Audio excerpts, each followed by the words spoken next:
Stop dulu, kamu harus dengerin cerita ini sampai habis. Karena banyak orang salah paham soal ibu tunggal. Kenapa sekarang makin banyak ibu tunggal? Apa karena wanita makin berani atau karena pria makin nggak tanggung jawab? Aku ceritain satu kisah nyata, biar kamu ngerti maksudnya.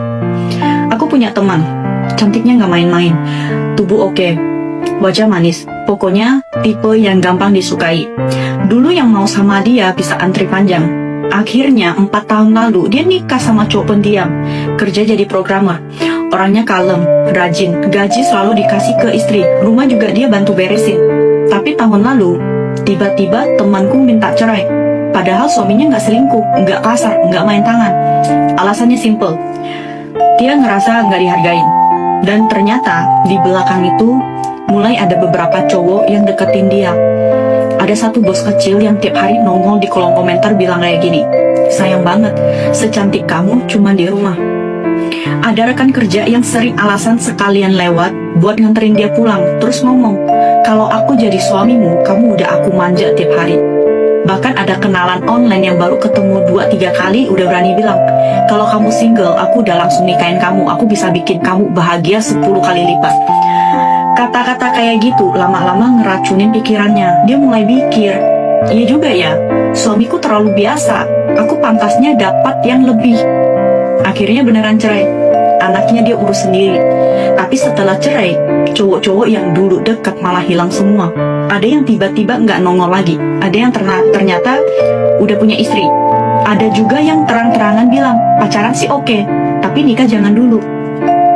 Dia disakitin berkali-kali, ditipu juga pernah. Kerja keras sendirian, ngurus anak sampai akhirnya nyerah.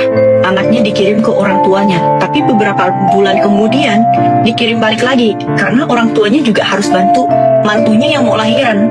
Lucu ya, dulu pas masih gadis cowok ngantri, tapi pas udah janda semua malah kabur. Kenapa? Karena cowok-cowok itu cuma pengen yang baru, pengen coba, nggak ada niat serius. Buat mereka, cewek yang udah menikah itu kayak tester gratis, nggak perlu tanggung jawab, tapi bisa dapat perhatian dan rasa penasaran. Tapi begitu si cewek beneran cerai, mereka kabur lebih cepat dari bayangan.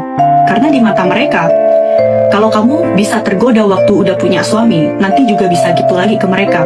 Masalahnya bukan cuma status, tapi kepercayaan. Makanya buat kamu yang lagi ngerasa suamimu kurang, coba pikir ulang. Kalau dia nggak judi, nggak kasar, nggak selingkuh, dan masih mau bantuin kamu di rumah, itu udah termasuk cowok langka. Jangan gampang termakan omongan manis orang lain. Jangan percaya cerita cinta ala drama yang ujungnya bahagia terus. Hidup itu soal tanggung jawab dan rasa cukup, bukan siapa yang lebih keren atau kaya. Bahagia itu bukan soal nemu orang baru, tapi soal bisa lihat yang kamu punya sekarang dan tahu cara menjaganya.